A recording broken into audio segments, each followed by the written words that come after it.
একটা নীল রঙের জাদুর বাতি, যার ভেতর বাস করে এক দৈত্য। সেই দৈত্যকে যা করতে বলা হয় সে তাই করে। এমনই এক গল্প নিয়ে সাজানো হয়েছে আমাদের আজকের রূপকথার সিনেমা দ্য ব্লু লাইট। এই সিনেমার গল্প অনেক মজাদার, আর এটি আমাদের শেখায় লোভ কতটা ভয়ঙ্কর হতে পারে এবং লোভের পরিণতি শেষ পর্যন্ত কি হয়। তো আর দেরি না করে চলুন আপনাদের নিয়ে হারিয়ে যাই রূপকথার জগতে। তো গল্পের শুরুতেই আমরা জার্মানির এক রাজ্য দেখতে পাই। দীর্ঘদিন ধরে পার্শ্ববর্তী রাজ্যের সাথে যুদ্ধে লিপ্ত থাকার পর সে রাজ্যের সৈন্যরা বিজয়ী হয়ে নিজ রাজ্যে ফিরে আসছে। তাদের এই গৌরবময় যুদ্ধ জয়ের আনন্দে রাজা মার্কো সৈনিকদের জন্য পুরস্কারের আয়োজন করেন, আর সে পুরস্কার তুলে দেবেন স্বয়ং রাজকন্যা মারিয়া। সৈন্যরা যুদ্ধ শেষে দেশে ফিরে আসায় আনন্দে উচ্ছ্বসিত। তারা ভেবেছিল এতদিনের ত্যাগের জন্য নিশ্চয়ই রাজা তাদের বড় কোনো পুরস্কার দেবেন। তাই সবাই খুশি মনে রাজপ্রাসাদের সামনে সারিবদ্ধভাবে দাঁড়ায়। রাজা এসে সৈন্যদের উদ্দেশ্যে বলেন, তোমরা এই রাজ্যের গর্ব, তোমাদের সাহস আর ত্যাগ ছাড়া এই বিজয় সম্ভব হতো না। তাই আজ আমি তোমাদের পুরস্কৃত করব, আর সেই পুরস্কার দেবেন আমার কন্যা রাজকন্যা মারিয়া। এরপর একে একে সৈন্যরা সারিবদ্ধ হয়ে দাঁড়ায়। তাদের মধ্যে ছিল লিও নামে এক সাহসী সৈনিক। যুদ্ধের সময় লিওর হাতে গভীর আঘাত লেগেছিল, যার যন্ত্রণা তার এখনও কাটেনি। রাজকন্যা মারিয়া নিচে নেমে এসে একে একে সৈন্যদের হাতে মেডেল তুলে দিচ্ছিলেন। যখন তিনি লিওর কাছে আসেন, হঠাৎ মেডেলটি তার হাত থেকে পড়ে যায়। সেটি তুলতে গিয়ে রাজকন্যা ও লিওর মধ্যে চোখাচোখি হয়। সে মুহূর্তে রাজকন্যা মারিয়ার মনে লিওর প্রতি একটা ভালো লাগা কাজ করে, আর লিওরও রাজকন্যাকে ভালো লেগে যায়। পুরস্কার বিতরণের শেষে রাজা বলেন, তোমরা বহুদিন ধরে যুদ্ধ করেছ, এখন তোমাদের বিশ্রাম নেওয়া প্রয়োজন। তাই সবাই নিজ নিজ বাড়িতে ফিরে যাও, প্রয়োজনে আবার তোমাদের ডাকা হবে। এরপর রাজা রাজপ্রাসাদে প্রবেশ করেন। কিন্তু রাজার এমন আচরণ দেখে লিওর মনে ক্ষোভ জন্ম নেয়। সে তার বন্ধুকে বলে, আমরা এতদিন যুদ্ধ করলাম, জীবন বাজি রাখলাম, ভেবেছিলাম রাজা আমাদের বড় কোনো পুরস্কার দেবেন, কিন্তু তিনি আমাদের একটিও স্বর্ণ মুদ্রা দিলেন না, শুধু একটা মেডেল দিয়ে বিদায় করলেন। রাজার সাথে দেখা করার জন্য লিও রাজপ্রাসাদের ভেতরে ঢোকার চেষ্টা করলে প্রহরীরা তাকে বাধা দেয়। তখন রাগে ফুঁসে ওঠে লিও। সে বলে, তোমাদের রাজা আসলে একেবারেই স্বার্থপর। আমরা এতদিন তার জন্য যুদ্ধ করলাম, অথচ সে আমাদের শুধু একটা নকল টিনের মেডেল দিল। এ কথা বলে লিও সবার সামনে দাঁত দিয়ে সে মেডেল কামড়ে ভেঙে ফেলে এবং তার বন্ধুকে নিয়ে সেখান থেকে চলে যায়। এর পরের দৃশ্যে দেখা যায় লিও এবং তার বন্ধু হাঁটতে হাঁটতে এসে পৌঁছায় জঙ্গলের ভেতরে। কিছুক্ষণ পর তারা একে অপরের কাছ থেকে বিদায় নিয়ে নিজেদের বাড়ির পথে রওনা হয়। কিন্তু সেই জঙ্গলেই বাস করত এক ডাইনি, যে প্রতিদিন বনের ভেষজ গাছপালা খেয়ে বেঁচে থাকত। এদিকে লিও হাঁটতে হাঁটতে ক্লান্ত হয়ে পড়ে। তার পুরনো জুতোর নিচে আবারও ছিদ্র হয়, তাই সে আর বেশি দূর যেতে পারে না। অবশেষে সে এক গাছের নিচে বসে পড়ে। তখন প্রবল ক্ষুধা তাকে কাবু করে ফেলে। ক্ষুধার জ্বালায় সে বনের শিকড় বাকড় খেতে শুরু করে। তার ক্ষুধার পরিমাণ এতটাই বেশি ছিল যে সে তেতোয়ার শক্ত শিকড়ও সে চিবিয়ে খেতে থাকে। ডাইনি দূর থেকে লিওকে দেখে ফন্দি আটে। তার মনে হয় এই যুবককে সে বিয়ে করতে পারবে, তাই সে তার চিরচেনা ভেষজ দিয়ে এক বিশেষ স্যুপ রান্না করতে শুরু করে। সেই স্যুপের এমন এক গন্ধ ছিল যা একবার কারো নাকে গেলে সে আর লোভ সামলাতে না পেরে সোজা সেখানে চলে আসবে। লিওর ক্ষেত্রেও ঠিক তাই হয়। স্যুপের গন্ধ লিওর নাকে আসতেই লিও তার ক্লান্ত শরীর টেনে সে কুটিরের সামনে এসে দাঁড়ায়। ডাইনি তখন পরক্ষণে নিজের ভয়ঙ্কর রূপ বদলে এক অপূর্ব সুন্দরী যুবতীতে পরিণত হয়। দরজার সামনে দাঁড়িয়ে থাকা এত সুন্দর মেয়েকে দেখে লিও অবাক হয়ে যায়। লিও ভদ্রভাবে বলে, আমি পাশের রাজ্যের একজন সৈনিক, দীর্ঘদিন যুদ্ধ করেছি। এখন ক্ষুধার ক্লান্তিতে আমার শরীর একেবারে ভেঙে পড়েছে। তুমি কি দয়া করে আমাকে একটু খাবার দেবে? এর বিনিময়ে তুমি আমাকে যে কাজ করতে বলবে আমি সেটাই করে দিব। অনেকদিন হলো আমি পেট ভরে কিছু খাইনি। এই ক্ষুধার যন্ত্রণা আমি আর সহ্য করতে পারছি না। ডাইনি মিষ্টি হাসি দিয়ে তাকে ভেতরে নিয়ে যায় এবং নিজের বানানো সেই বিশেষ স্যুপ খেতে দেয়। সেই স্যুপ এতটাই সুস্বাদু ছিল যে লিও জীবনে আগে কখনো এরকম স্বাদের খাবার খায়নি। প্রতিটি চুমুকে তার চোখ যেন বিস্ময়ে বড় হয়ে ওঠে। লিওর খাবার খাওয়া শেষ হওয়ার পর সেই দুষ্টু ডাইনি লিওর হাতে এক ধরনের বিশেষ ভেষজ মলম লাগিয়ে দেয়। দীর্ঘ যুদ্ধের ক্লান্তি আর এতদিন পর পেট ভরে ভালো খাবার খাওয়ার কারণে লিও গভীর ঘুমে আচ্ছন্ন হয়ে পড়ে। অন্যদিকে রাজপ্রাসাদে দেখা যায় রাজকন্যা মারিয়া তার দাসীর সঙ্গে গল্প করছে। মারিয়া দাসীকে বলে, আমি সঙ্গীত ভীষণ ভালোবাসি, আমার যে বর হবে তাকেও সঙ্গীত ভালোবাসতে হবে। সে যেন আমার মতো গাছ, নদী আর প্রকৃতিকে ভালোবাসে। আমি সারা জীবন এমন একজন রাজকুমারের স্বপ্ন দেখেছি, যার সঙ্গে আমি নিঃসংকোচে মনের কথা বলতে পারবো, যে আমার চোখের দিকে তাকিয়ে বুঝে ফেলবে আমার ভাবনা। রাজকন্যার এমন কল্পনাময় কথা শুনে দাসী হেসে ফেলে এবং বলে, আপনি নিশ্চয়ই আপনার মনের মতো সে রাজকুমারকে একদিন খুঁজে পাবেন। এদিকে জঙ্গলের কুটিরে লিও যখন ঘুম থেকে জেগে ওঠে, তখন সে অবাক হয়ে দেখে তার হাত পুরোপুরি সেরে গিয়েছে। শুধু তাই নয়, তার হাতে আগের চেয়ে অনেক বেশি শক্তি অনুভূত হচ্ছে। তখন ডাইনি দ্রুত নিজের আসল ভয়ঙ্কর রূপ বদলে আবার সে সুন্দরী যুবতীতে পরিণত হয়। লিও বিস্ময়ে বলে, তুমি আমার হাতে আসলে কি ফেসুস লাগিয়েছিলে? এক রাতের মধ্যেই আমার হাত পুরোপুরি ভালো হয়ে গিয়েছে। শুধু ভালোই হয়নি, বরং আগের চেয়ে অনেক বেশি শক্তিশালী মনে হচ্ছে। ডাইনি রহস্যময় হাসি দিয়ে উত্তর দেয়, আমি তেমন কিছুই করিনি। গাছপালার সাহায্যে তোমার চিকিৎসার চেষ্টা করেছি মাত্র। এর পরের দৃশ্যে দেখা যায় রাজা মার্কো রাজকন্যা মারিয়ার বিয়ের ব্যাপারে দক্ষিণের রাজ্যের রাজকুমার ডেভিডের সঙ্গে আলাপ করছে। ডেভিড ছিল ভীষণ লোভী আর স্বার্থপর। সে রাজার উদ্দেশ্যে বলে, আমি রাজকন্যাকে বিয়ে করতে চাই, তবে এজন্য আমার দুটি শর্ত আছে। দক্ষিণের অঞ্চলটা আমায় দিতে হবে এবং সেই অঞ্চলের শাসনভারও আমার হাতে থাকতে হবে। রাজা মার্কো নিজেও ছিলেন লোভী আর স্বার্থপর। তিনি ডেভিডকে বললেন, দক্ষিণের অঞ্চল তোমাকে দিতে আমার কোনো আপত্তি নেই, তবে আমারও একটি শর্ত আছে। আমি যতদিন বেঁচে থাকব ততদিন দক্ষিণের অঞ্চল আমার নিয়ন্ত্রণেই থাকবে। আমার মৃত্যুর পর তুমি শুধু দক্ষিণই নয়, পুরো রাজ্যের দায়িত্ব গ্রহণ করবে, কারণ আমার কোনো পুত্র সন্তান নেই। তুমি হবে ভবিষ্যতে এই রাজ্যের একমাত্র উত্তরাধিকারী। ডেভিড রাজার প্রস্তাবে রাজি হয়। কিছুক্ষণ পর রাজকন্যা মারিয়া আসতেই রাজা মার্কো তাদের দুজনের পরিচয় করিয়ে দেয়। পরিচয়ের পর রাজা তাদের দুজনকে কিছুটা সময় দেওয়ার জন্য সরে যান। একান্তে মুখোমুখি বসে মারিয়া ডেভিডকে জিজ্ঞেস করে, তুমি কি সঙ্গীত ভালোবাসো? আমি সঙ্গীতকে ভীষণ ভালোবাসি। ডেভিড ঠান্ডা হাসি হেসে পাশে রাখা তলোয়ার হাতে তুলে নিল। তীক্ষ্ণ দৃষ্টিতে তাকিয়ে বলল, আমি সঙ্গীত পছন্দ করি না। আমার নেশা যুদ্ধ, যুদ্ধই আমার ধ্যান জ্ঞান। প্রথম সাক্ষাতেই এমন কথা শুনে মারিয়ার বুকটা হাহাকার করে উঠল। সারা জীবন স্বপ্নে সে যে রাজপুত্রকে কল্পনা করেছে, তাকে হতে হবে প্রকৃতিপ্রেমী, সঙ্গীত প্রাণ কোমল হৃদয়ের। কিন্তু ডেভিড ছিল তার সম্পূর্ণ বিপরীত। মুহূর্তের মধ্যেই মারিয়ার মনে হলো তার স্বপ্নগুলো যেন ভেঙে টুকরো টুকরো হয়ে যাচ্ছে। এদিকে গভীর বনের নিস্তব্ধ কুটিরে ডাইনি লিওর জন্য আবারও স্যুপ রান্না করছিল। তার একটাই উদ্দেশ্য, লিওকে বসে এনে নিজে তাকে বিয়ে করবে। কিন্তু এবার যখন সে লিওকে স্যুপ খেতে দেয়, লিও হঠাৎই সেই খাবারের মধ্যে ডাইনির ভয়ঙ্কর বিকৃত আসল রূপ দেখতে পায়।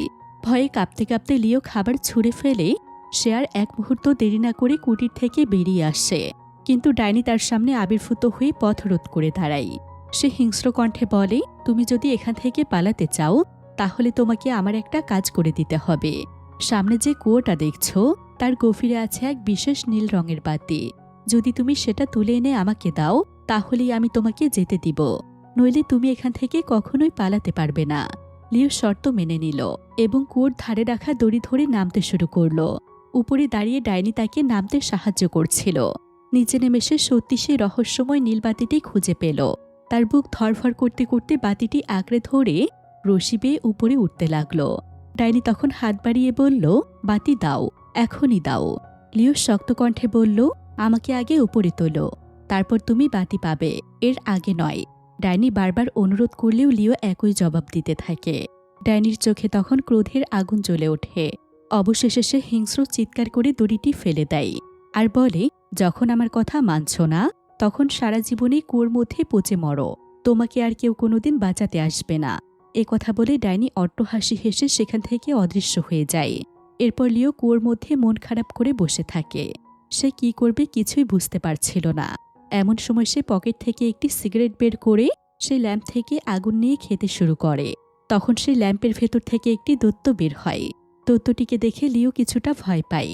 তখন দৈত্য বলে, আপনি ভয় পাবেন না, আমি ল্যাম্পের মধ্যে থাকি এবং যে এই ল্যাম্প থেকে আগুন নিয়ে সিগারেট ধরায় সেই আমার মালিক হয়ে যায়। আমি আমার মালিকের নির্দেশ মতো কাজ করি। মালিক যা চাইবেন আমি তাই করব। এটা শোনার পর লিও কিছুটা অবাক হয় এবং বলে, তুমি যদি আমাকে মালিক মনে করো, তাহলে সর্বপ্রথম তুমি আমাকে এখান থেকে বের করো। আমি এখান থেকে মুক্তি পেতে চাই। তখন দৈত্য বলে, অবশ্যই মালিক, আমি আপনার হুকুম পালন করব। তবে তার আগে আমি আপনাকে কিছু দেখাতে চাই। এরপর সে কুয়োর মধ্যে থাকা বিশেষ একটি পাথর ঘুরিয়ে লিওকে নিয়ে যায় এক গোপন রুমে। সেই রুমটিতে সোনা দানা মণিমুক্তা দিয়ে ভরপুর ছিল। দত্ত তখন লিওকে বলে, এটা হচ্ছে সেই দুষ্টু ডাইনির গোপন রত্নভাণ্ডার। আপনি চাইলে এখান থেকে আপনার ইচ্ছে মতো যে কোনো কিছু নিতে পারেন। তখন লিও সেখান থেকে তার পছন্দ মতো সোনা জহরত বেছে নিতে থাকে। এরপর সে দত্তকে আদেশ করে, আমার খুব ক্ষুধা লেগেছে, তুমি আমার জন্য অনেক সুস্বাদু খাবারের ব্যবস্থা করো। আমি অনেকদিন ভালো মন্দ কিছু খাইনি। এরপর সেই দত্ত লিওকে সেখান থেকে একটি গোপন সুড়ঙ্গ পথ দিয়ে বনের বাইরে নিয়ে আসে। বাইরে এসে লিও দেখতে পাই দত্ত তার জন্য রাজকীয় খাবারের আয়োজন করেছে। সেই খাবার সে আগে কখনো খায়নি, এমনকি চোখেও দেখেনি। এতগুলো খাবার একসঙ্গে দেখে সে পাগলের মতো খেতে শুরু করে। সামনে যেটাই পাই সেটাই খেতে থাকে। এভাবে খাবার খেয়ে কাছের এক গাছের নিচে বসে বিশ্রাম নিতে নিতে লিও দত্তকে বলে, রাজা মার্কো আমার সঙ্গে বিশ্বাসঘাতকতা করেছে। আমার মতো অনেক সৈন্যকে সে নকল পদক দিয়ে ধোঁকা দিয়েছে। এবার আমি তার কাছ থেকে প্রতিশোধ নেব। তবে তার আগে আমি সে রাজ্যে যেতে চাই। তুমি আমার জন্য রাজ্যের সরাইখানায় বিশ্রামের ব্যবস্থা করো। দত্ত লিওর কথা মতো তাকে বিশ্রামের জন্য রাজ্যের সরাইখানায় নিয়ে যায়। এর পরের দৃশ্যে দেখা যায় রাজা এবং রাজকন্যা মারিয়া একসাথে খাবার খাওয়ার সময় রাজা মারিয়াকে জিজ্ঞেস করে, তুমি যে রাজকুমার ডেভিডের সঙ্গে কথা বললে, রাজকুমার ডেভিডকে তোমার কেমন লাগলো? মারিয়া হতাশ হয়ে তার বাবাকে জানায়, সে যেমন বর তার জীবনে প্রত্যাশা করেছিল, রাজকুমার তার পুরোপুরি উল্টো। রাজকুমারকে তার একটুও ভালো লাগেনি। রাজকন্যার মুখে এমন কথা শোনার পর রাজা তাকে সান্ত্বনা দিয়ে বলে, তুমি কষ্ট পেও না, সবকিছু সময়ের সাথে সাথে ঠিক হয়ে যাবে। তুমি শুধু একটু সময় দাও। আর এই মুহূর্তে এসে বিয়ে ভাঙা সম্ভব নয়। আমি রাজকুমারকে কথা দিয়েছি। তাছাড়া এই বিয়ে ভেঙে গেলে রাজকুমার আমাদের রাজ্যে আক্রমণ করবে। তখন দুই রাজ্যের মধ্যে ভয়ঙ্কর যুদ্ধ হবে। আর তাতে দুই রাজ্যের জনগণই ক্ষতির সম্মুখীন হবে। তাই এই বিয়ে কিছুতেই আর বন্ধ করা সম্ভব নয়। অন্যদিকে লিও রাজ্যে ফিরে এসে বাজারে কিছু জিনিস কেনাকাটা করতে থাকে। সে পুরো বাজার ঘুরে ঘুরে দেখতে থাকে। এমন সময় একটি ছোট্ট বাচ্চা এসে তার পকেট থেকে একটি স্বর্ণমুদ্রার থলি কেড়ে নিয়ে পালাতে থাকে। লিও তাকে ধরার জন্য তার পিছনে ছুটতে থাকে। একসময় সেই বাচ্চাটি একটি গ্রামের মধ্যে লুকিয়ে পড়ে। এরপর লিও সেই ছোট ছেলেটিকে গ্রামের ভেতর থেকে বের করে আনে। তখন ছেলেটি লিওকে বলে, আমি ইচ্ছা করে তোমার থলি চুরি করিনি। আমার মা অনেকদিন ধরে অসুস্থ। আমার কাছে তার চিকিৎসার জন্য কোনো টাকা নেই। তাই আমি বাধ্য হয়ে এই কাজ করেছি। আমি আমার মায়ের চিকিৎসার জন্য এই টাকা চুরি করেছিলাম। তুমি আমাকে ক্ষমা করে দাও। আমি আর কখনো এই কাজ করব না। ছেলেটার কথা শোনার পর লিওর মনে অনেক মায়া হয়। তখন সে ছেলেটিকে একটি স্বর্ণমুদ্রা দিয়ে বলে, এই স্বর্ণমুদ্রা দিয়ে তুমি তোমার মায়ের চিকিৎসা করাবে। আর তুমি আমাকে কথা দাও, এরপর থেকে আর কখনো এই ধরনের কাজ করবে না। ছেলেটি লিওকে কথা দেয় যে সে আর কখনো চুরি করবে না। এরপর লিও তাকে সেখান থেকে যেতে দেয়। সেখান থেকে লিও সেই রাজ্যের সরাইখানায় গিয়ে সেখানকার মালিককে বলে, আমি এখানে বেশ কিছুদিন থাকব। তুমি আমার থাকার ব্যবস্থা করো। এর জন্য যত টাকা লাগে নিয়ে নাও। লোকটি লিওর থাকার জন্য উপরের ঘরে একটি রুমের ব্যবস্থা করে দেয়। লিও সেখানে শুয়ে আবার সে নীল রঙের ল্যাম্প থেকে আগুন ধরায়। আর তখনই সেই দত্ত হাজির হয়। লিও তখন দত্তকে বলে, রাজা মার্কো আমার সাথে প্রতারণা করেছে। তাই আমি তাকে একটি শিক্ষা দিতে চাই। তুমি রাজা মার্কোর প্রাসাদ থেকে এমন কিছু নিয়ে এসো যেটার জন্য রাজা মার্কো অনেক কষ্ট পাবে এবং টেনশনে পড়বে। তাই তুমি এখনই আমার জন্য এমন কিছু নিয়ে এসো। দত্ত তার কথা মতো রাজা মার্কোর রাজপ্রাসাদ থেকে রাজকন্যাকে নিয়ে আসে। রাজকন্যাকে দেখে লিও অবাক হয়ে দত্তকে জিজ্ঞেস করে, তুমি এটা কি করলে? তোমাকে তো রাজকন্যাকে নিয়ে আসতে বলিনি। দত্ত তখন বলে, রাজা মার্কোর প্রাসাদে রাজকন্যার চেয়ে মূল্যবান আর কিছুই নেই। তাই আমি রাজকন্যাকেই নিয়ে এসেছি। লিও তো এক অদ্ভুত টেনশনে পড়ে যায়। রাজকন্যাকে নিয়ে এখন সে কি করবে? রাজকন্যা যখন ঘুম থেকে উঠবে তখন তো সে অনেক চিৎকার চেঁচামেচি করবে। তখন দত্ত তাকে সান্ত্বনা দিয়ে বলে, আপনি কোনো টেনশন করবেন না, আমি তার ব্যবস্থা করছি। এরপর দত্তের সহায়তায় লিও রাজকন্যাকে একটি সুন্দর বনে নিয়ে যায়। বনটি এতটাই মনোরম ছিল যে পূর্ণিমার রাতে চারদিকে এক অদ্ভুত মোহময় স্নিগ্ধতা ছড়িয়ে পড়েছিল। রাজকন্যা যখন ঘুম ভেঙে চোখ খোলে তখন সে অবাক হয়ে চারপাশের পরিবেশ দেখে এবং লিওকে জিজ্ঞেস করে, তুমি কে?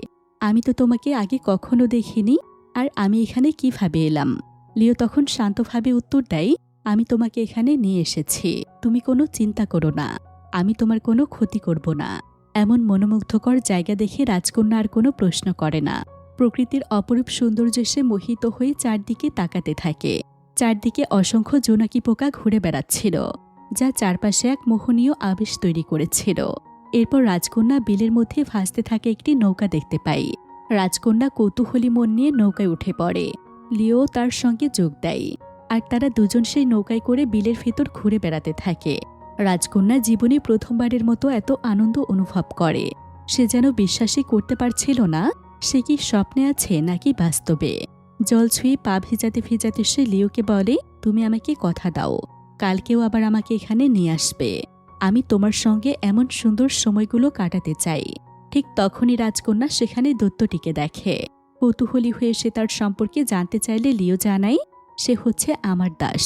সেই তোমাকে আমার কাছে নিয়ে এসেছে, আর আমি তোমাকে কথা দিচ্ছি কালকেও তোমাকে এখানে নিয়ে আসব। ভোর হওয়ার আগে লিও দৈত্যটির সাহায্যে রাজকন্যাকে আবার প্রাসাদে ফিরিয়ে দেয়, যাতে কেউ কোনো সন্দেহ না করে। পরের দিন সকালে রাজকন্যা অনেক খুশি থাকে। স্বপ্নের মতো একটি দিন কাটানোর আনন্দ তার মুখে স্পষ্ট ছিল। সে যখন খাবার খেতে যায়, তার হাসি খুশি মুখ দেখে রাজার অনেকটা সন্দেহ হয়। যে মেয়েটির একদিন আগে রাজকুমারকে পছন্দ হয়নি বলে মন খারাপ করেছিল, সে আজ এতটা হাসি খুশি কিভাবে থাকে। রাজা মারিয়াকে জিজ্ঞেস করে, তোমাকে আজ বেশ হাসি খুশি লাগছে। রাজকন্যা বিষয়টা এড়িয়ে যায়। সে শুধু বলে, কিছু হয়নি, আমি ভালো আছি। রাতে ভালো ঘুম হয়েছে, তাই মনটাও ভালো। এর পরের দিন রাতে লিও আবার দৈত্যের সাহায্যে রাজকন্যাকে নিয়ে আসে। এবার সে রাজকন্যাকে একটি গানের আসরে নিয়ে যায়। সঙ্গীতপ্রেমী রাজকন্যা এমন একটি আসরে এসে দারুণ খুশি হয়ে যায়। আনন্দে সে লিওকে জড়িয়ে ধরে। ধীরে ধীরে একে অপরের প্রতি তাদের ভালো লাগা কাজ করতে শুরু করে। তখন রাজকন্যা লিওকে জানায় যে তার বাবা রাজা মার্কো তার জন্য রাজকুমার ডেভিডকে পাত্র হিসেবে নির্বাচন করেছেন। এটা শুনে লিও বলে, তোমার বাবা একজন স্বার্থপর আর ধোঁকাবাজ মানুষ, তার পক্ষে যে কোনো কাজ করা সম্ভব। নিজের বাবার সম্পর্কে এমন কথা শুনে রাজকন্যা প্রচণ্ড রেগে যায়, আর বলে, তুমি যাই বলো না কেন, আমার বাবাকে কখনো স্বার্থপর বলবে না। তিনি কখনো প্রতারক হতে পারেন না, তিনি একজন ভালো রাজা। লিও শান্তভাবে বলে, আমি এমনি এমনি তোমার বাবাকে প্রতারক বলছি না। তোমার বাবা আমাদের যে পদক দিয়েছিলেন সেটা আসলে টিনের তৈরি ছিল, সেখানে বিন্দুমাত্র সোনা ছিল না। প্রতারক না হলে এমন প্রতারণা তিনি করতেন না। চাইলে তুমি নিজেই পরীক্ষা করে দেখতে পারো। এটা শুনে রাজকন্যার মন খুব খারাপ হয়ে যায়। লিও তখন আবার দৈত্যের সাহায্যে তাকে প্রাসাদে ফিরিয়ে দেয়। পরের দিন সকালে রাজকন্যা তার খাস দাসীকে ডেকে জিজ্ঞেস করে, আমি তোমাকে একটা প্রশ্ন করব, আশা করি তুমি নির্ভয়ে সত্যি উত্তর দেবে। দাসী উত্তর দেয়, জি বলুন রাজকন্যা, আমি সত্যিটাই বলবো। রাজকন্যা তখন জিজ্ঞেস করে, আমার বাবা আসলে কেমন মানুষ? দাসী কিছুক্ষণ নীরব থেকে বলে, আপনার বাবা পৃথিবীর সবচেয়ে স্বার্থপর মানুষ। তিনি নিজের স্বার্থের জন্য সবকিছু করতে পারেন। এটা শুনে রাজকন্যা ভীষণ অবাক হয়। এরপর সে বাবার দেওয়া পদকগুলো পরীক্ষা করার জন্য যায়। একটি পদক তুলে দাঁত দিয়ে কামড়ে দেখে আসলে লিও সত্যি বলেছিল, পদকগুলো টিনের তৈরি। তার বাবা সৈনিকদের সাথে প্রতারণা করে নকল পদক দিয়েছেন। ঠিক তখনই রাজা মার্কো সেখানে আসে। রাজকন্যা তার বাবাকে জিজ্ঞেস করে, বাবা তুমি কেন সৈনিকদের সাথে প্রতারণা করলে? একজন রাজা হিসেবে এটা করা তোমার ঠিক হয়নি। আমি সবসময় তোমাকে একজন ভালো বাবা ভেবেছি, আর তুমি কিনা এমন কাজ করতে পারলে? রাজা মার্কো রেগে ধমক দিয়ে বলে, কাল তোমার বিয়ে, তুমি সেটা নিয়েই ভাবো। এসব নিয়ে মাথা ঘামানোর দরকার নেই। রাজনীতির বিষয়ে তুমি কিছুই বুঝবে না।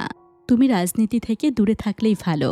এরপর তিনি বেরিয়ে যাওয়ার আগে এক সৈনিককে নির্দেশ দেন রাজকন্যাকে বন্দি করে রাখতে, যেন সে আর বাইরে বের হতে না পারে। সৈনিক রাজার নির্দেশ অনুযায়ী রাজকন্যাকে বন্দি করে ফেলে।